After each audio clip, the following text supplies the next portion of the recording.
전 세계로 진행 중인 코로나 전염병에 의해 국경 폐쇄, 제한된 비행 및 끊임없이 변화하는 프로토콜로 캐나다 관광산업의 손실이 계속 증가하고 있습니다. 캐나다 관광산업은 2019년 코로나 이전에 비해 2021년 520억 달러의 손실을 입었다고 전했으며 온타리오주는 2019년에 비해 2021년에 249억 달러의 손실로 캐나다 다른 주들에 비해 가장 큰 타격을 입었습니다. 코로나 이전의 온타리오주의 관광 관련 연간 수익은 약 500억 달러였습니다. 미국 국경의 근접성 때문에 캐나다는 미국 관광객들에게 가장 사랑받는 관광지 중에 하나였기 때문에 국경 폐쇄는 캐나다 관광 산업에 큰 손실을 가져다 줄 수밖에 없었습니다. 캐나다 GDP에서 관광 산업이 차지하는 비중은 약 2%입니다. 2020년 캐나다인들이 국내 여행에 거의 500억 달러를 쓴 반면에 외국인은 40억 달러를 쓴 것으로 보고되었습니다. 또한 2019년에 비해 2021년의 관광 산업, 주로 요식업에서 약 10만 개의 일자리가 창출되지 않았다고 발표되었습니다. 코로나가 2021년도에도 주요 관광 산업 회복에 대한 희망을 무너뜨렸지만 2022년 봄에 반등이 시작될 전망입니다. 백신 접종과 백신 여권이 많은 사람들이 여행을 하고 관광 산업을 유지하는 데 도움이 될 것이라고 예측되고 있습니다.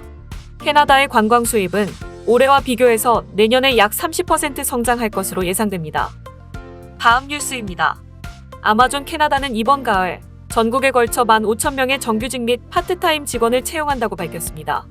9월 13일 공유된 공지사항에서 아마존 캐나다는 모든 직원의 급여를 시간당 1.6달러에서 2.2달러 사이로 인상할 계획임을 밝혔습니다.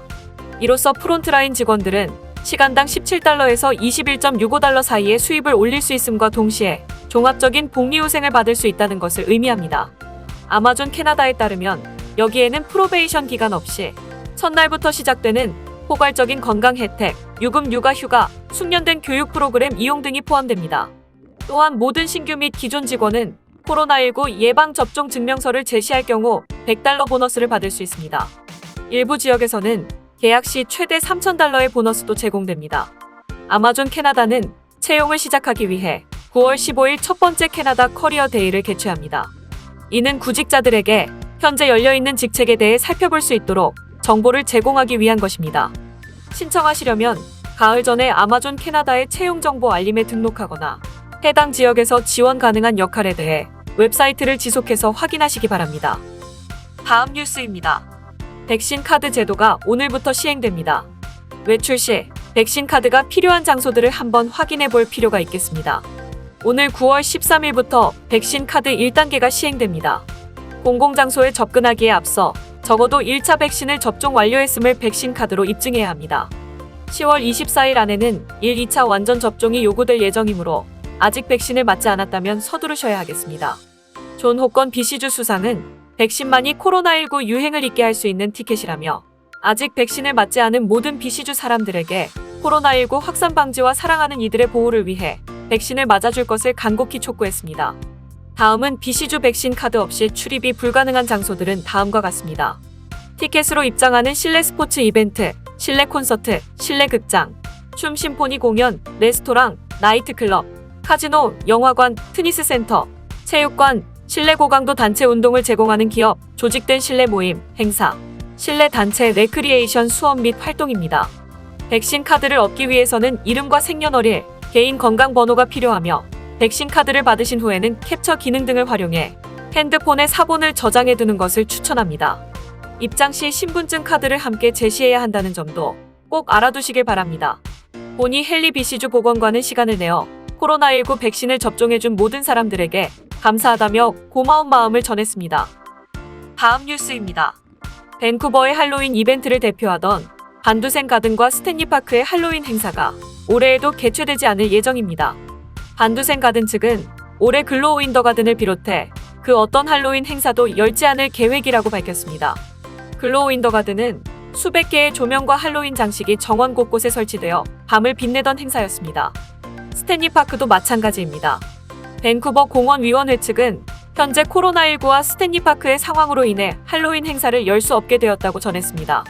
스탠리 파크에서는 기차를 타고 으스스한 전시물 사이를 지나가는 더고스트 트레인을 할로윈 이벤트로 운영해온 바 있습니다. 스탠리 파크는 현재 코로나19 유행뿐 아니라 잇따른 코요테의 습격 문제로 매일 오후 7시에 문을 닫고 있습니다. 코요테 습격에 대해서 공원위원회는 주정부와 협력해 코요테 35여 마리를 포획, 사살할 계획을 밝혀 또 다른 논란을 일으키고 있습니다.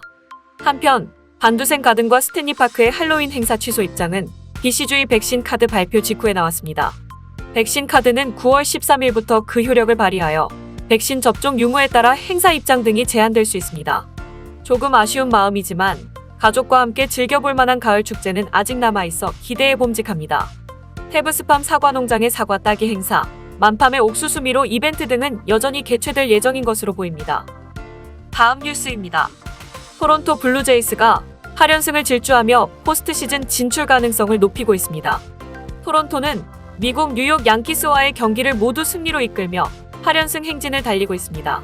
포스트 시즌에 진출하기 위해 각 리그별 승률이 높은 두 개 팀이 진출하게 되는데, 같은 리그에 속해 있는 뉴욕 양키스와 보스턴 레드삭스, 토론토 블루제이스가 경쟁하고 있습니다. 연승이 시작되기 전까지 토론토는 와일드카드 레이스 2위 팀과 4.5경기 차이였으나 8연승을 기록하며 0.5경기 차이로 줄였으며 1위 보스턴과의 격차도 1.5경기로 줄였습니다.